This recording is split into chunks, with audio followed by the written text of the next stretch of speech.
ఉపాధ్యాయుల పట్ల గౌరవం తగ్గిపోయింది.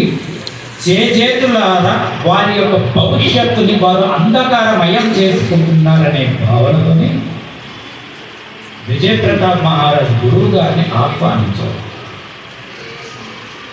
9వ తరగతి వాళ్ళకు ఉదయము చెబుతూ ఉంటే ప్రత్యక్షంగా విజయ ప్రతాప్ మహారాజ్ ఎలా చెబుతారో గమనించినటువంటి మీ హెడ్ మిస్ట్రెస్ గారు 1కి 10 సార్లు విన్నపం చేశారు. గురువు గారు మాకు పొరపాటైంది, మేము 10వ తరగతి వాళ్ళకి ఏర్పాటు చేయాలి,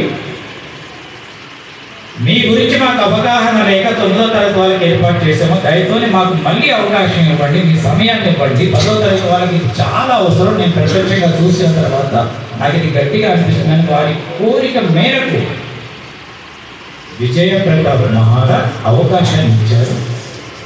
ఎంతో బిజీగా ఉండేటటువంటి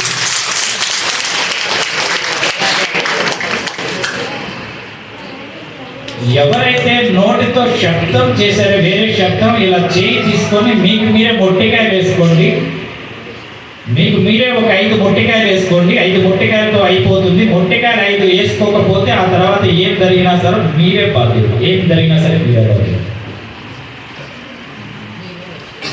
ఆరోగ్య భారత్ ఆనంద భారత్ కొరకు నేను వచ్చే ఒక ఆశయంతో నా భారతదేశంలో మీరు జన్మించారు, నా భారతీయులు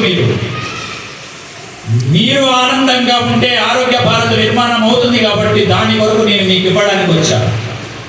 ఒక శక్తిని, ఒక ఆధ్యాత్మిక శక్తిని, మీ జీవితానికి ఏదైతే అవసరమో దాన్ని ఇవ్వడానికి వచ్చాను. హాయిగా కాలు మీద కాలేసుకొని ఇంకా కూర్చోవచ్చు, సుఖపడవచ్చు మంచిగా. కానీ ఒక ఆశ, మీకు ఒక చక్కని మార్గం గురించి చెప్పడానికి వచ్చాను. మీరు అర్థం చేసుకోకపోయినా పర్వాలేదు, 20% ఎవరున్నారో వారికి చెబుతున్నారు.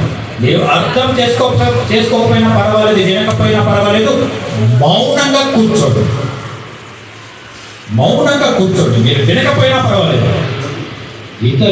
ఇతరులకు ఇబ్బంది కలిగేలాగా